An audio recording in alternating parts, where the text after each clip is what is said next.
Two foods of fitness. આજે આપણે બનાવીશું ઠંડીમાં ખાવાની મજા આવે એવો એકદમ ટેસ્ટી બીટનો હલવો.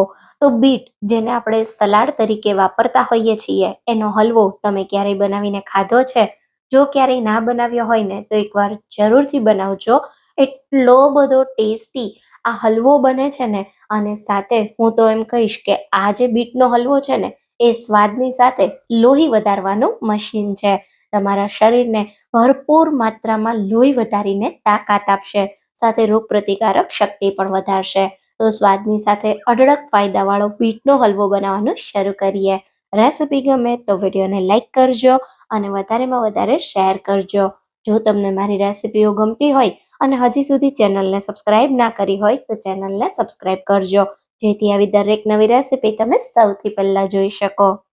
તો હવે સૌથી પહેલા એકદમ ટેસ્ટી એવો બીટનો હલવો બનાવવા માટે અહીંયા મેં 500 ગ્રામ બીટ લીધા છે.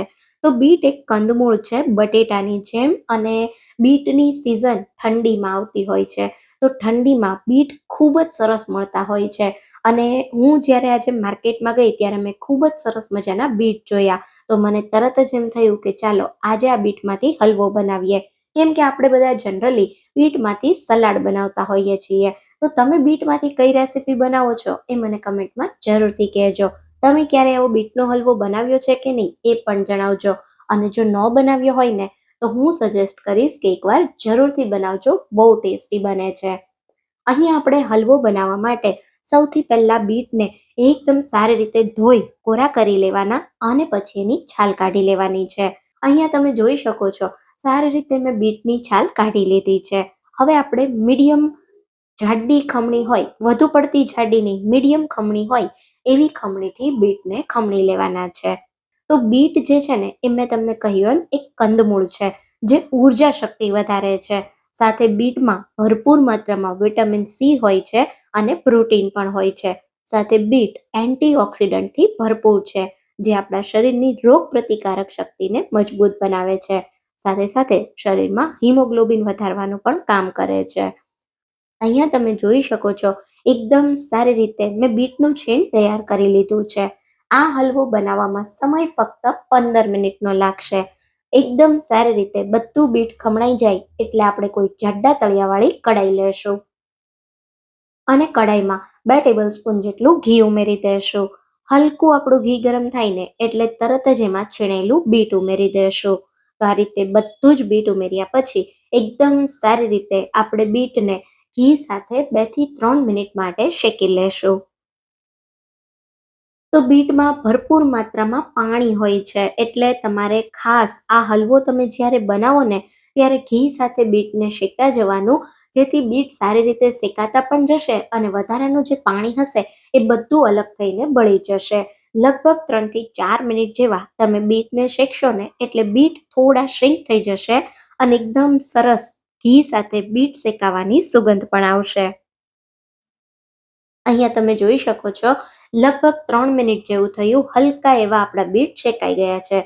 તો હવે આ સમયે આપણે આમાં દૂધ ઉમેરીશું. તો જેટલા બીટ લીધા છે એટલું આપણે દૂધ ઉમેરવાનું છે. તમારે થોડા ઓછા દૂધ સાથે હલવો બનાવવો હોય તો તમે એમ પણ બનાવી શકો છો. અહીંયા મેં 500 ml જેટલું દૂધ લીધું છે.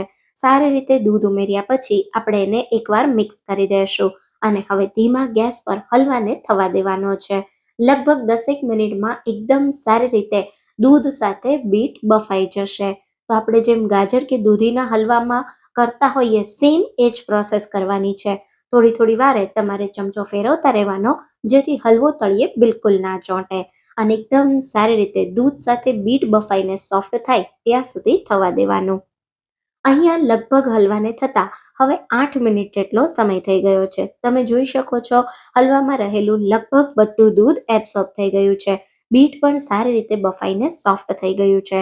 તો હવે આ સમયે હલવાને એકદમ ટેસ્ટી બનાવવા માટે આપણે આમાં 2 ટેબલ સ્પૂન જેટલો મિલ્ક પાવડર ઉમેરીશું. જો તમારી પાસે ઘરમાં મિલ્ક પાવડર હોય તો ઉમેરવાનો, અને જો મિલ્ક પાવડર ન હોય તો તમે થોડી દૂધની જે મલાઈ હોય, આપણે જે દૂધ ગરમ કર્યું હોય અને ઉપર જે મલાઈ બની હોય ને એ મલાઈ પણ 2-3 ટેબલ સ્પૂન જેટલી ઉમેરી શકો છો. તો મિલ્ક પાવડર ઉમેરી સારી રીતે મિક્સ કરી દેશું. અચ્છા, અહીંયા તમારે મલાઈ કે મિલ્ક પાવડર ના ઉમેરવો હોય અને એની જગ્યાએ તમારે માવો ઉમેરવો હોય તો તમે મોળો કે મીઠો માવો તમારી પાસે જે પણ હોય એ ઉમેરી શકો છો. હવે એકદમ સારી રીતે મિલ્ક પાવડરને મેં મિક્સ કરી દીધો. બધું સરસ મિક્સ થઈ જાય ને એટલે એકવાર હલવાનું મિશ્રણ તમારે ટેસ્ટ કરી લેવાનું અને પછી જરૂરિયાત પ્રમાણે ખાંડ ઉમેરવાની. હું અત્યારે આમાં ફક્ત 3 ટેબલ સ્પૂન જેટલી ખાંડ ઉમેરું છું. બીટ ટેસ્ટમાં એકદમ મીઠા હોય છે એટલે આ હલવામાં તમારે ખૂબ જ ઓછું ખાંડનું પ્રમાણ જોઈશે. ખાંડ ઉમેરવાની જગ્યાએ જો તમે ચાહો તો તમે આમાં 2-3 ટેબલ સ્પૂન જેટલો ગોળ પણ ઉમેરી શકો છો. બીટના હલવાનો સ્વાદ ગોળ સાથે પણ એકદમ સરસ લાગે છે. હવે એકદમ સારી રીતે ખાંડ ઉમેર્યા પછી બધું મિક્સ કરી ખાંડ પીગળે ત્યાં સુધી થવા દેશું. સાથે સાથે આપણે આમાં થોડા ડ્રાયફ્રૂટ્સ પણ ઉમેરી દઈશું, જેમાં મેં 2 ટેબલ સ્પૂન જેટલા કાજુ, 2 ટેબલ સ્પૂન જેટલી બદામ અને 2 ટેબલ સ્પૂન જેટલી કિસમિસ ઉમેરી છે. એકદમ સારી રીતે ડ્રાયફ્રૂટને મિક્સ કરી દેશું. તો હલવાનો કલર થોડો હલવો થાય ને એટલે થોડો ઓરેન્જ ઉપર થઈ જશે અને તમે ખાંડ ઉમેરી સારી રીતે હલવાને મિક્સ કરશો ને એટલે ફરી હલવાનો કલર આવો ગુલાબી જેવો થઈ જશે. તો સારી રીતે બધું મિક્સ કર્યા પછી ઉપરની સાઈડ ઘી છૂટું પડતું દેખાય એટલે હવે આ સમયે આપણે આમાં ગેસ બંધ કરી અડધી ચમચી એલચી પાવડર ઉમેરી મિક્સ કરી દેશું અને હવે ઉપરથી પિસ્તાની ફ્લેક્સ ઉમેરી દઈએ. તો આપણો બીટનો હલવો તૈયાર થઈ ગયો છે. આ હલવો તમે એકવાર બનાવી 15 દિવસ સુધી ફ્રીજમાં સ્ટોર કરી શકો છો.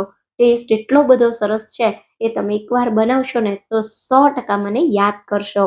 તો આ હલવો ઠંડો થાય એટલે ફ્રીજમાં તમે એરટાઇટ કન્ટેનરમાં ભરી સ્ટોર કરી દેજો. આ સિવાય બીટમાંથી ખૂબ જ ટેસ્ટી એવા લાડુ પણ બને છે.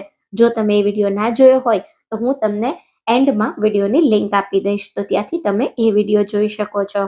તો એ એકદમ ટેસ્ટી, શરીરમાં લોહી વધારે એવો મસ્ત મજાનો બીટનો હલવો તૈયાર છે. ચોક્કસથી બનાવજો અને મને કહેજો કે તમને આ રેસીપી કેવી લાગી. તો ફરી મળીશું એક આવા નવા જ વિડીયો સાથે. ત્યાં સુધી થેન્ક્સ ફોર વોચિંગ.